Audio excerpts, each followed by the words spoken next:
my mother ensured that she wanted to change that perception by ensuring that we were educated, because when you educate a woman...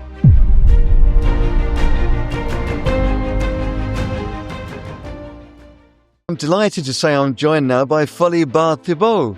And Folly is a senior news anchor at Al Jazeera English News, and I'm happy to say that I worked with Folly for many years when I indeed was at Al Jazeera. But alongside that, you're also a global ambassador for the UN's Education Fund. And I know that education for women is very important to you. Indeed, yes. I'm the global champion for Education Cannot Wait, which is the UN's Education Fund in emergencies and protracted crises.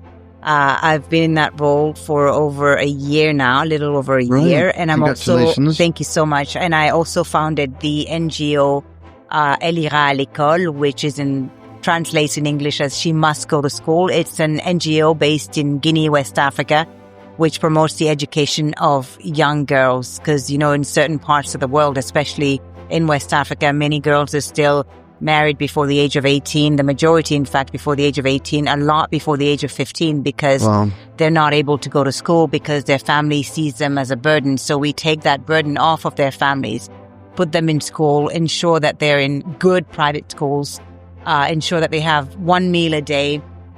And we also build schools in rural areas, because those are the areas that are, you know, that are most affected by the lack of education, really, the children in those areas. So we build schools, and we've been doing that since 2018. So yeah, education is something really important to me, because it's a way of addressing a lot of crises that exist around the world today, whether it's child marriage, whether it's poverty, because an educated woman will in turn educate our children, and that will break the cycle of poverty, right?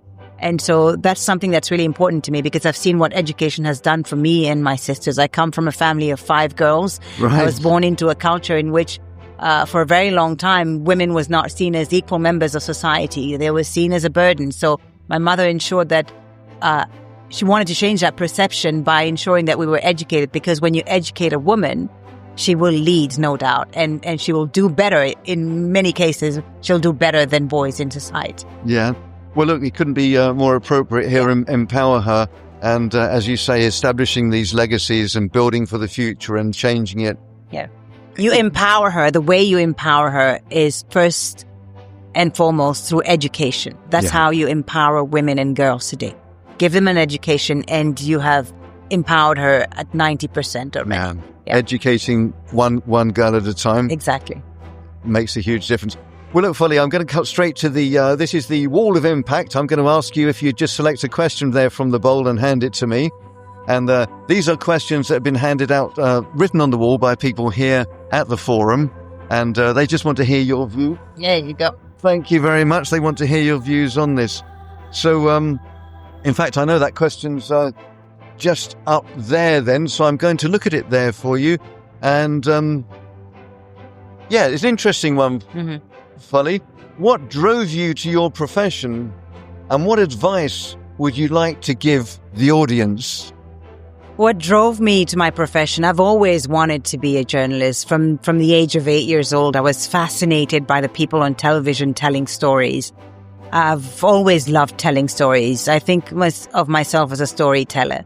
And so journalism was, the natural thing for me to do. And also, coming from a part of the world where, very often people, the normal people didn't have a voice.